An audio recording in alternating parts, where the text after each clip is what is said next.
Το πάνελ θα συντονίσει ο κύριος Giorgos Vareloglou, co-founder της REBORRN. Κύριε Vareloglou, καλημέρα, καλώς ήρθατε. Η ψηφιακή σκηνή είναι δική σας. Μπορώ, με βλέπετε καλά. Τώρα σας βλέπουμε αρκετά καλύτερα, είναι πολύ καλύτερη η εικόνα σας έτσι. Σας βλέπουμε ολόκληρο τώρα. Πολύ ωραία. Εντάξει. Σας ευχαριστούμε πολύ. Μπορείτε να ξεκινήσετε και να προλογίσετε το πάνελ σας. Σας ευχαριστώ πολύ. If that's okay with you, I'm going to switch in English because at least one of our speakers is not Greek speaking. So, good morning, everyone from Athens.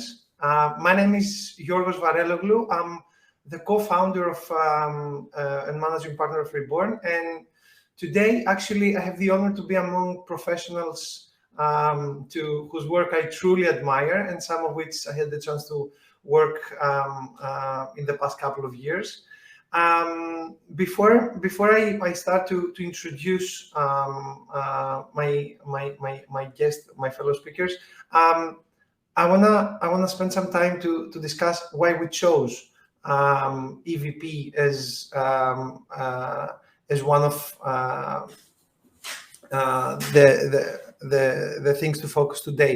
So connecting with Kelly's keynote, we chose to focus on employee value proposition on this discussion because we think that moving forward, the ability of organizations to articulate a story that is grounded in reality in the talent market will be of a matter of survival. It will be equally important to consumer value proposition, which exists since forever, and probably even more important than shareholder value proposition.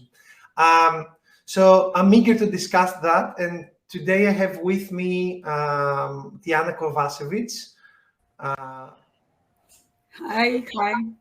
Hello, Hi, Tijana. everyone. Hi, Giorgo.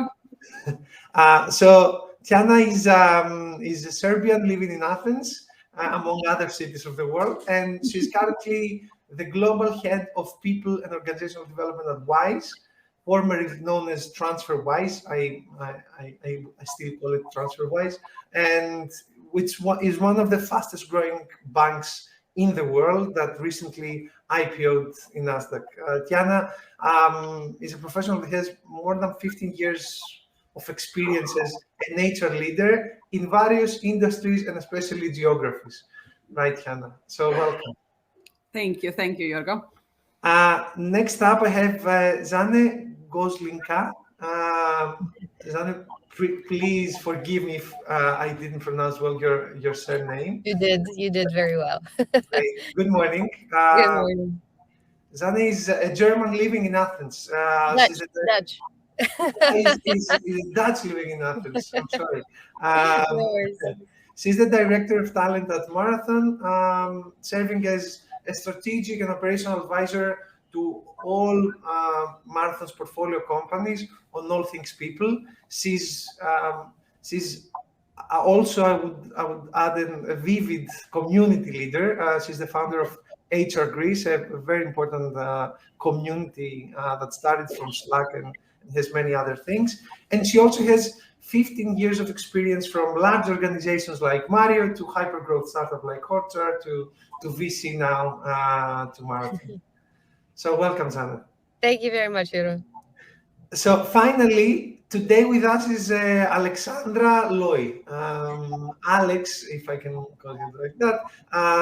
I met Alex as a client while heading the HR function of Kaizen Gaming and growing an organization at really lightning fast speed.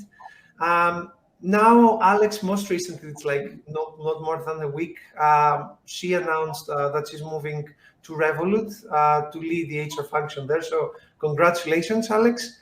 And good morning. Thank you. For those who don't know Revolut, I don't know, our audience is probably the fastest growing bank in the world. I'm one of their first and happiest customers. And beyond that, Alex has also a very diverse career, jumping from industry to services and back to industry, from Korn Ferry and BCG in Zurich to Colgate, and even starting from Coca-Cola HBC. So thank you all for being here.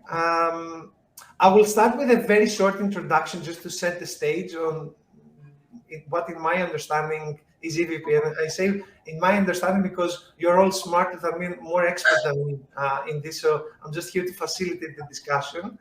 So to my understanding, EVP is how an organization articulates a story to market themselves as a company to prospective talent, and also how these organizations retain them in the competitive job market. To my understanding, EVP is not employer branding, and employer branding is one of the many expressions of EVP.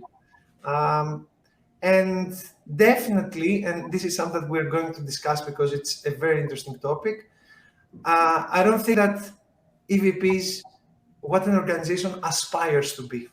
It's somewhere between the aspiration and the reality. The story has to be grounded in reality. But I want to start with the first question to Tijana, because I went back to see, when was the first time that we started discussing, even to coin the term. Right? It was not until 2005, I think, which is amazing. It's like, why it took us so long? And this discussion is increasingly more hot. And I would ask you, Tijana, why now? And why CEOs should care or care even more post-pandemic? Yeah. Thank you. I actually, while I'm sitting comfortably in my couch in Athens, actually, and working for, London or any other location, I would like to kind of like get us back to one thought first. And this is a simple fact that we had a long time to think about life in the past 2 years, right? We were all sitting comfortably at home, not so comfortably because we couldn't do many other things. In Greece, particularly, like quarantine was a really strongly enforced thing to do. So we all thought about life, right? We all thought about what's the whole point of this, right? If I can't go out, if I can't see my family, friends, what's the point of life? And then if we asked what's the point of life, of course we asked about what's the point of work, right? And we all had a lot of these purpose-driven questions to ourselves that honestly probably not a lot of us came to some great replies to. However, one thing we can all agree is that life will not continue the way it was before. And we don't want it to continue the way it was before, right? And now I would argue that this didn't just happen as a result of pandemic. Pandemic is more like a catalyst and an amplifier of these effects, right? But I would just say, for example, even before pandemic, we had this whole choice thing. So for example, now when you think about what you want to eat, right? And you go on Wolt and you have all these choices, right? You can eat Mexican food, you can eat Indian, whatever. And then you think about wow, why can't I have the same choices in my work life, right? So simple things like that. Technology already drove us into this direction. But why now, specifically after the 2 years of pandemic? And we would argue maybe still in the pandemic, right? We still don't know if this thing is over. I would say, as I said, each of us has really felt the need to be human-centric again, to feel valued, to feel trusted, to feel empowered. And nobody can take it away from us anymore, right? And sometimes I like to make a difference between, let's say, typical white collar, even though I hate this term, white collar, blue collar, but kind of knowledge work and maybe different types of work, maybe more like manual work. But even in frontline work, in manufacturing facilities or whatever, we can see increasing, for example, need for flexibility. So people are no longer going to be okay for them to say yeah, you know what, you need to be here in this morning shift from 7 to, 3, right? They will want to choose when they can actually do their jobs and maybe pick and choose, just like they do when they order food in Wolt. So I would say this fundamental shift in behaviors and expectations, just like Kelly said, the great expectations, will drive the need for all of us to think about what exactly are we offering people when we say, oh, come and work for us, we're a great company. Exactly. I don't know if anyone has to add something to build on Tijana. I think that this is going to get even more important moving forward because, when it comes to globalization of work, and we're just scratching the surface right now. I'm not sure that, even looking at the talent market, I'm not sure if people have entirely grasped that you can live in Athens and you can be employed in a Silicon Valley startup. When a critical mass of people understands that, this changes everything, and we're not going back. Right, Sanne? Yep. So correct. I mean, to what Tijana's saying, I think that myself, my husband Giorgos as well, who is from Athens. We're the perfect example. In the last 2 years, we were kind of commuting back and forth between Berlin and Athens until we decided last year we will stay in Athens for good now. But it allows that opportunity. And first you test the waters a little bit to see, is this actual reality? Is this what we can do? And then when it settles in and you see, yes, it can. And like us, many, I think, will follow as per what you're saying. Yeah. Alex, is EVP a snapshot of what we offer as employers now, or are wishful thinking for the future? There's a fine balance between over-promising and under-delivering. Great question, and we see it every day, right? And I think we haven't yet managed overall to address it in the right way.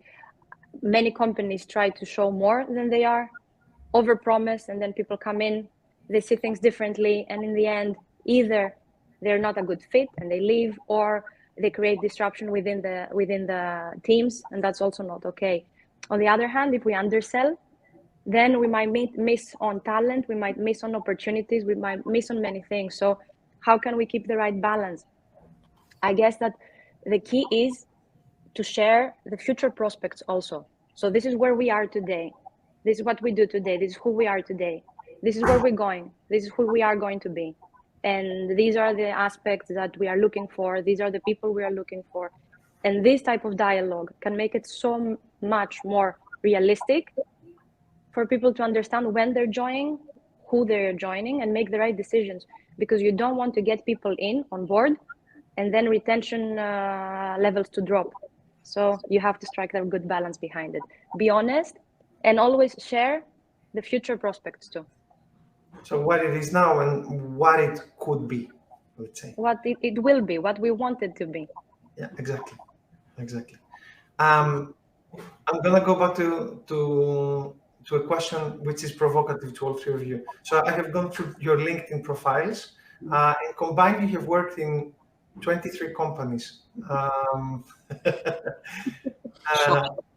I want to ask you really quick, how many of these did they have actual EVPs? I mean, intentional EVPs, because there's always, even if you have a plan for it, there is a value proposition out in the market.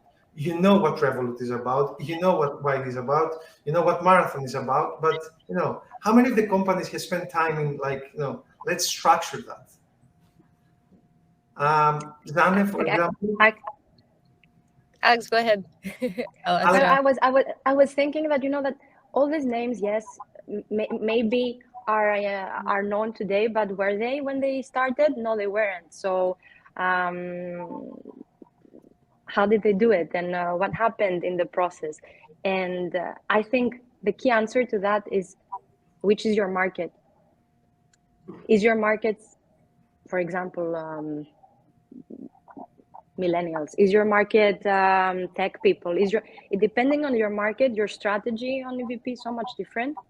So Tijana, you see it all day long, right? What are your thoughts? Yes. So I would say, definitely, just to echo what Alex said, I think it depends on also your workforce, right? What is the type of talent you're trying to attract? Definitely, of course, more and more companies are now hungry for this, young talent that is still very passionate. But I would say that's a missed opportunity, because actually you should be looking at a multi-generational workforce that can actually work together quite well.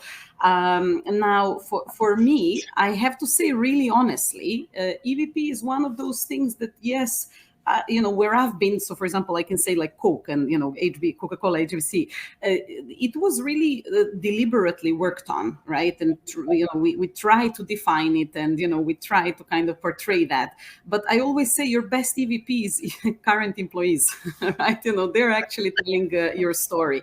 And I think the major shift that needs to happen in this whole EVP story, which I saw now, especially after the pandemic, is that more and more, at least HR people and hopefully business people, will see that EVP is really all about actually employee experience. So it's not about employee brand, it's about employee experience, which means that your EVP needs to reflect from onboarding, from the way you develop people, from the way you engage them, from the way your workplaces look like, from the way your strategies, are you a purpose-driven company or just profit-driven company? So a lot of these things actually need to reflect your EVP. So for me, that has been the major shift professionally. And then knowing how recent this shift is, I have to say honestly, at Wise, we're talking about it now, yet we're constantly saying, oh my God, we need to redefine our EVP. We need to redefine it. Plus, we have grown so drastically that actually what we were 2 years ago, we are no longer that company. And we need to be honest about that as well. So I would say EVP is this recurrent and continuous work that you need to constantly reevaluate and see, because with growth and with certain things happening around you in the market, you also change as a company, as an organization. So it's very good to, let's say, every year you think about what is actually my current EVP. Sanne, actual question, how many of these companies that you work for had actually an EVP? Actual, as a framework written down, 0. Okay. But I think what gets in the way? I mean, look, I'd like to follow up a little bit from what Tijana is saying as well, right? And what Alex said before is that, so it was 0, but it's not that they didn't work on these things, these pieces, it was just not really seen as, oh, this is our EVP. How do we define that? And when you define that, I mean, it's massive. It's pretty much your whole experience. I'd even go to say as far as pre-candidate experience, from how you attract them through the candidate experience, through the employee experience, and even the offboarding side of things. So really everything, it encompasses almost everything, which is also why it's so important. But we don't always think of it as a holistic structure. And I think that's also where we go wrong, in that we don't interconnect things, right? So simple example could be, for example, if you are recruiting someone, what questions are you asking within that recruitment process? And are those similar questions as to what you're asking for instance, in your performance process, right? Because that's what you're kind of judging the person on. So are you asking similar type of questions that will kind of outline the skill set and the experience level of that person, then following through in, let's say, performance reviews as well? I'd actually go as far, Joro, you said that, this is the provocative question. I'd even go as far as to say, like, would the provocative question be, does a company need multiple EVPs? And that's kind of to think about it in a sense of, if I look at one of the workforces that I had at one of my previous companies, Wayfair, which was a big e-commerce platform. And of course, we had our, let's say, office workers that, were perhaps software engineers or HR people like myself. But we also had warehouse workers, right? Or we also had truck drivers, for example. And the employee value proposition there is completely different to, let's say, the office workers. So I'd even go as far as to say, in the future, or should we now already be looking at, should a company have multiple EVPs versus just the one? Tijana and Sanne are making great points. That's exactly nailing it. So what I've also seen in all the companies that I have worked with and partnered with, many try to have an EVP, even if they don't know it. They haven't yet defined it, but they are selling something. The key differentiating factors in companies that are great in doing it and companies that struggle to doing it, for me, has been 3 things. The first one was consistency, making sure that what you say you have in your processes, in your systems, in the way that you operate. The other one was differentiation. As Anna said, we cannot have the same employee proposition, the same proposition for all. It differs. And the third is very clear targeting of who and why we want to get either on board or develop within. Yeah. I was also just thinking while Kelly was presenting in her presentation, I was also thinking, this could as well be just a framework to develop your EVP, right? You could go through that presentation and say, when Kelly says work is no longer 9 to 5, you could literally talk about how is work looking like, how is flexibility looking like in your organization, right? How is purpose driven looking in your organization, and starting to actually craft a narrative on each of these slides for your organization. So for all of you who are listening, actually, you already got the free free framework for you. And because I'm by definition a very practical person. When we say EVP, how does this look like? Is this a deck? Is it just some pillars? How does it look like? And what do we do with it? I don't know. Who wants to start? I mean, Sanne, Tijana. I think get started, sure. So I think, one of the things, maybe it was Alex who said it before, or Tijana, but one of the things is that, it's not about where you kind of really wish to be as a company, but it's very much also to find where are you, who are you as a company, right? And perhaps you can look at where do you want to go. But I think with that, what's super important is to collect data from your employees to understand first and foremost, what is it that really inspires them to work there? What is it, what's the reason that they would recommend anybody else to come and work at the place that they're working at? What is it that drives them? What are the things that they're super happy with? Maybe also, and also understand what are they really not happy with, right? So that you can, with that, understand very much, okay, what do our current employees really value within our company? And that's also what you really want. And that you can collect that data again from going from the beginning of the process of when you're attracting candidates, and once you've hired them, to understand how they felt about that process through the recruitment process, versus those who are in the company maybe just recently for the first 6 months, versus those that have been there for a longer period of time, and even those that are leaving the company, right? So what are the things that they did really value, and why are they perhaps leaving? So collecting this kind of data will really, I think, help set a basis for understanding what employees really value within your company, from which you can then start to build out the different pieces. So start with discovery, that's what you say. Yes. 100%. And then create probably the core narrative, and then what? I think start small. So I think we often think way too big about projects, right? And this is maybe also why some of the companies I've worked for have worked with small projects and have therefore evolved actually their EVP without really calling it EVP. I think sometimes that in companies, things don't actually launch or get launched because they think of it as such a big project that they kind of get lost in it. And I think it's better to start small and launch, like the 2080 model. I'd rather have, 80% done than try to get that extra 20% and never really get something launched. So start small with small things that you know about, and start to evolve those first, so that with the data that you have, and, benefits is one that people often talk about, of course. But if you have this data and you understand what benefits people really appreciate, what are people are really missing, that's one of the things that you can start to tailor and to change, or to perhaps build upon what you currently have to fit what employees value within the company and those that you're wanting to attract. And so I think that way you can build out different pieces to complete that whole employee value proposition. It's exactly that. Once you have all the data run through surveys or whatever that means that you get them, there are two paths afterwards. The one is, how do I communicate that well? Mm-hmm. Through presentations, through purpose stuff, through meetings, through town halls.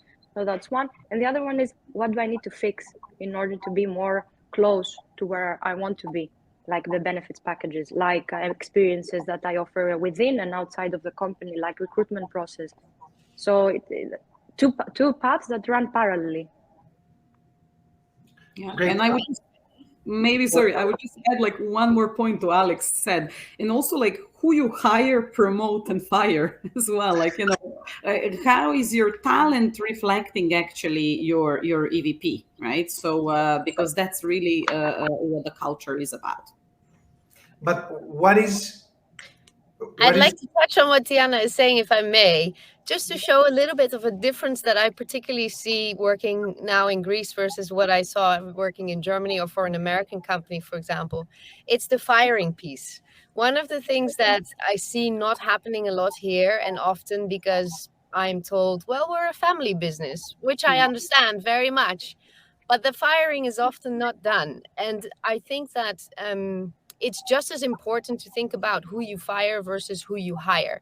And what I mean with that is that if you're not firing, let's say, the people that are not doing a great job in your company, those who are doing a great job in the company are going to feel unfairly treated and are going to leave. And ultimately, that's going to be a disaster for your company. So I think one of the things I see very clearly here is that not enough attention is put on, which are the employees perhaps that we should not keep versus just the ones, how are we trying to attract those as well? Yeah. I can see this question on the chat that I'm like, actually want to respond. Yeah, we have Themis posted a question on what is the role of a company's purpose, something that also Kelly referred to in your presentation, towards the company's purpose on tackling society's challenges in the EVP mix. And he says, have you noticed employees and candidates considering this as a priority, as expressed as part of EVP, when they choose to stay or join a company? Yes. I think that there's not one answer for that, but who wants to go first? I can go. I'm actually quite passionate about this one because I think this makes an HR job like even more challenging, right? So what we have seen, and I will speak honestly, even from WISE, is people increasingly want to see what is your opinion on things, and they don't care if this is, for example, political, right? Like just like now we have this crisis in Ukraine and the war, right? People like have requested from our CEO to see what is his personal view on this situation and what is he going to do about this situation. I have not thought about that 15 years ago when I started working. I have to be honest, right? Which means that the behavior and expectations of employees, what they consider important and what they care about has drastically shifted, right? So I would say for sure, right, all the big companies will be challenged by their workforce to actually express those kind of things. We stand for, Black Lives Matter. We stand for this. I haven't seen, I have to be also kind of honest, I haven't seen those trends really come to Greece very prominently yet, but I always say yet, right? Because Greece is part of the world, right? And there will be different things that touch upon Greece because, for example, maybe, because of the type of society Greece is, we don't have a lot of diversity. So in that sense, like maybe Black Lives Matter is not an initiative, but for example, Me Too. If you remember recent events with all of the things that happened in Greece, of course, Me Too will become a topic. Women will arise and they will ask for more respect or they will ask for changes. So I would say companies should definitely considering the market they operate in, they should definitely consider what are those major societal issues in that environment that actually they might want to reflect what is their stand on those things. And sometimes I would say it's very difficult because some topics are highly political as well. And we see it every day also in the interviewing process. People asking, what are you doing about that? Or what are you doing about that? Or where do you stand about that? And the big shift is this. Some years ago, we would say an employee represents a company. Right now, it's also the other way around. A company represents an employee. So I'm represented by the company I work for. And that matters to me because if they do something that I do not feel very strong about, it creates maybe an opportunity to see other companies, right? And now more than ever, because we're talking about global talent, we're not talking about only Greece. You can find a job working from Greece and servicing a very different country. So things have changed and we need to be relevant. Maybe I can give a good example why it's so important. So at one of my previous companies, we actually had major walkouts in the US as well as in Europe because our company was supplying mattresses to detention centers in the US. This was in the Trump era, so to speak. And we had massive walkouts. People left the job and said, this is not the way. This is not something we stand for. This is not something the companies should stand for. This is not something that we identify the company with as well. So they really felt that there was a misidentification with whom we were selling these products to. And of course, why, just to answer the question, why it's also so important or why this is so important for a business. A business wants to make money. So imagine all these employees walking out. The news that covers this is massive. The stock price is influenced, and so directly the business is influenced in every sense of the world. One way, employees are not working, people walked out. Secondly, financially, because the stock price changes. So I think that it's highly important to I would add a real-time example that's happening right now. Yeah, is one of them, for example. Yeah, it's happening as we discussed. I mean, even not specifically about Nestlé, but because I have seen this in other cases as well, in clients that we're working with. It's super important, even if you stand neutral on what happens, for example, in Ukraine, and if you address in terms of communications, not this as an invasion or a war, but conflicts, issue, incidents, etc. It gets huge fireback from people. Even the neutrality, and I agree with Tijana, this was not the case, definitely 15 years ago. So we have 5 more minutes. So I would like to. We also have another question that I think it's more important to conclude and wrap up. So I would like a last circle of if we're now being watched by some hundreds of people regarding the EVP. What is the one thing that people would you like to get leaving this discussion, Tijana? I would definitely say one thing is look at Kelly's presentation again. These are the main themes you all need to think about, and honestly, that will give you probably even the next steps where to start from. Great, Alex. I would say don't make the mistake of trying to be someone you are not, and be very open and authentic about the great things about the company, but also the things that are going to be creating potentially an issue, so that people know where they're going to and they're committed. Great. Sanne?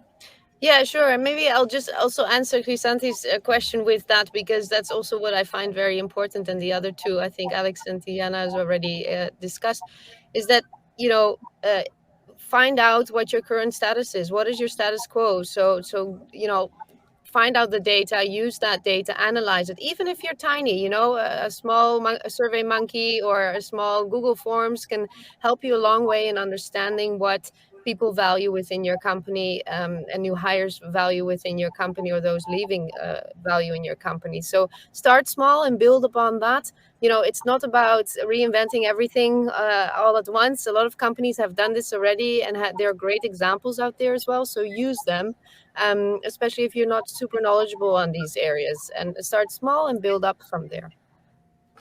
For me, if I would add one last point, just to emphasize on that, the process of building your EVP is not, and someone said, I think it was Tijana, it's not about just storytelling, curating what already exists. It's also about intentional story building. So, I mean, in the process of creating your EVP, besides creating, the talking points, the pillars, the whatevers, you should also end up with a huge backlog of small projects to change the employee experience, and after doing that, build your story and then be able to share it with the world. I want to thank you very much, all of you. It was an amazing discussion. I really don't get how 40 minutes passed. It was like having a discussion with friends. I hope every one of you enjoyed it, and Now we have just a last reminder, Krisa, that we have, following in the conference, we have a short session on the practical steps that the company needs to take in order to define their EVP. So we get more, on the process of things. We now discussed a bit the theory and different aspects of that. Thank you, everyone. And Thank you, Krisa. Thank you for having us. Thank you. Thank you, everyone. Bye.